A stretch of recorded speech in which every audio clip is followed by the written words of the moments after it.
गीता छठे अध्याय का महात्म। श्री भगवान कहते, सुमुखी, अब मैं छठे अध्याय का महात्म बतलाता हूँ, जिसे सुनने वाले मनुष्यों के लिए मुक्ति कर तलगत हो जाती है।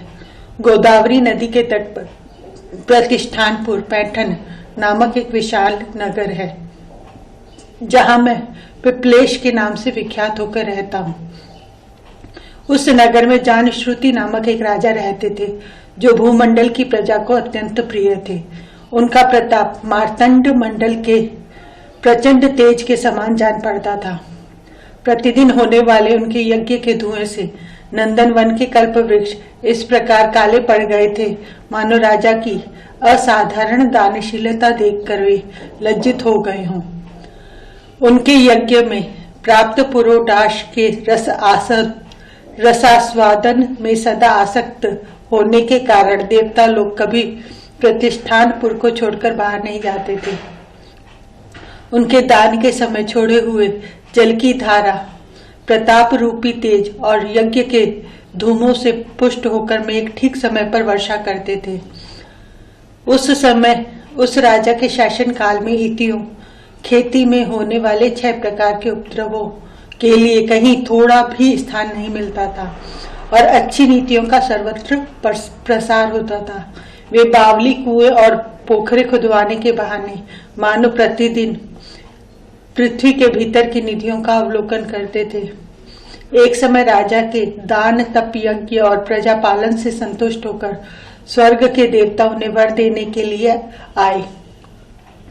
वे कमलनाल के समान उज्जवल हंसों का रूप धारण कर अपनी पंख हिलाते हुए आकाश मार्ग से चलने लगे।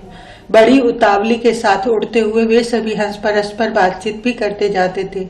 उनमें से भद्राश्व आदि 2-3 हंस वेग से उड़कर आगे निकल गए। तब पीछे वाले हंसों ने आगे जाने वालों को संबोधित करके कहा, अरे भाई भद्राश्व, तुम लोग वेग से चलकर आगे क्यों हो गए? यह मार्ग बड़ा दुर्गम है, इसमें हम सबको साथ मिलकर चलना चाहिए। क्या तुम्हें दिखाई नहीं देता? यह सामने ही पुण्य मूर्ति महाराज जानश्रुति का तेज पुंज अत्यंत स्पष्ट रूप से प्रकाशमान हो रहा है। उस तेज से भस्म होने की आशंका है, अतः सावधान होकर चलना चाहिए। पीछे वाले हंसों के ये वचन सुनकर आगे वाले हंस पड़े और उच्च स्वर से उनकी बातों की अवहेलना करते हुए बोले, अरे भाई, क्या इस राजा जानश्रुति का तेज ब्रह्मवादी महात्मा रैक्व के तेज से भी अधिक तीव्र है?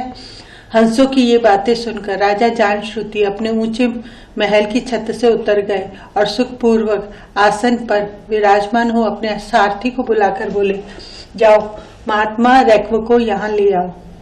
राजा का यह अमृत के समान वचन सुनकर मह नामक सारथी प्रसन्नता प्रकट करता हुआ नगर से बाहर निकला। सबसे पहले उसने मुक्तिदायिनी काशीपुरी की यात्रा की, जहां जगत के स्वामी भगवान विश्वनाथ मनुष्यों को उपदेश दिया करते हैं। इसके बाद वह गया क्षेत्र में पहुंचा, जहां प्रफुल्ल नेत्रों वाले भगवान गदाधर संपूर्ण लोकों का उद्धार करने के लिए निवास करते हैं। तदंतर नाना तीर्थों में भ्रमण करता हुआ सारथी पापनाशिनी मथुरापुरी में गया। यह भगवान श्री कृष्ण का आदि स्थान है, जो परम महान और मोक्ष प्रदान करने वाला है। वेद और शास्त्रों में वह तीर्थ त्रिभुवन पति भगवान गोविंद के अवतार स्थान के नाम से प्रसिद्ध है। नाना देवता और ब्रह्म ऋषि उसका सेवन करते हैं।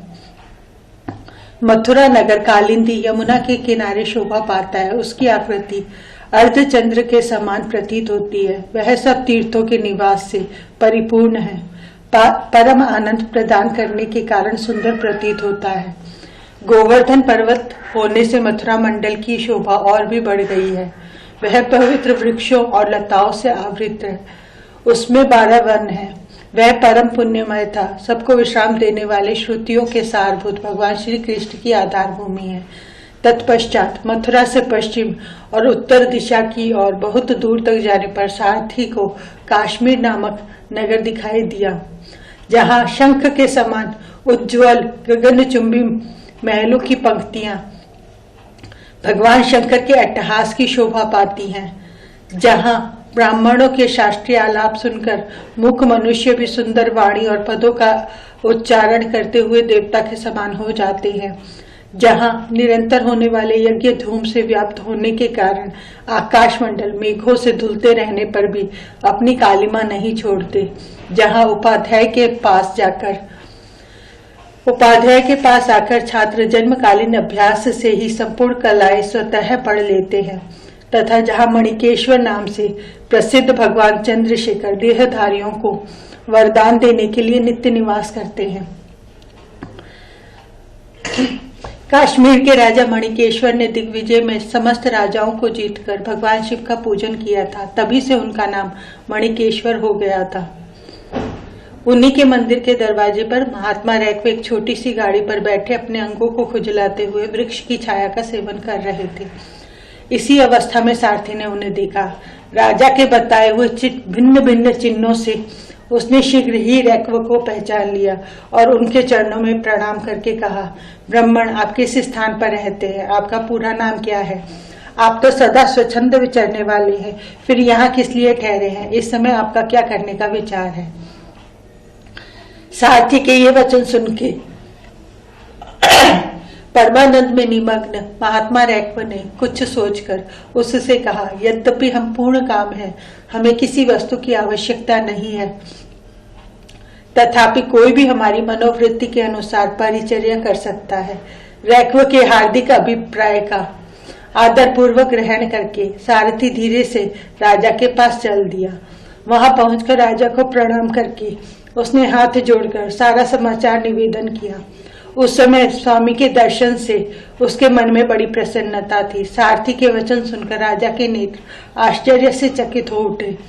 उनके हृदय में रैक्व का सत्कार करने की श्रद्धा जागृत हुई।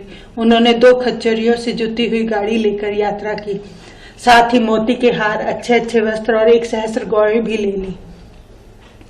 काश्मीर मंडल में महात्मा रैक्व जहाँ रहते थे उस स्थान पर पहुंचकर राजा ने सारी वस्तुएं उनके आगे निवेदन कर दी और पृथ्वी पर पड़कर साष्टांग प्रणाम किया। महात्मा रैक्व अत्यंत भक्ति के साथ चरणों में पड़े हुए राजा जान श्रुति पर कुपित हो उठे और बोले, रे शूद्र, तू दुष्ट राजा है, क्या तू मेरा वृतांत नहीं जानता? ये खच्चरियों से जुटी हुई अपनी ऊंची गाड़ी ले जा, ये वस्त्र, ये मोतियों के हार और ये दूध देने वाले गौएं भी स्वयं ही ले जा। इस प्रकार आज्ञा देकर रैक्व ने राजा के मन में भय उत्पन्न कर दिया। तब राजा ने शाप के भय से महात्मा रैक्व के दोनों चरण पकड़ लिए और भक्ति पूर्वक कहा, ब्राह्मण, मुझ पर प्रसन्न होइए। भगवान, आप में यह अद्भुत महात्म्य कैसे आया? प्रसन्न होकर मुझे ठीक ठीक बताइए। रैक्व ने कहा, राजन, मैं प्रतिदिन गीता के 6ठे अध्याय का जप करता हूँ। इसी से मेरी तेजो राशि देवताओं के लिए भी दुस्सह है। तदंतर परम बुद्धिमान राजा जान श्रुति ने यत्न पूर्वक महात्मा रैक्व से गीता के 6ठे अध्याय का अभ्यास किया। इससे उन्हें मोक्ष की प्राप्ति हुई। रैक्व पूर्ववत मोक्षदायक गीता के 6ठे अध्याय का जप जारी रखते हुए भगवान मणिकेश्वर के समीप आनंद मग्न हो रहने लगे। हंस का रूप धारण करके वरदान देने के लिए आए हुए देवता भी विस्मित होकर स्वेच्छानुसार चले गए। जो मनुष्य सदा इस एक ही अध्याय का जप करता है वह भी भगवान विष्णु के स्वरूप को प्राप्त होता है, इसमें तनिक भी संदेह नहीं है।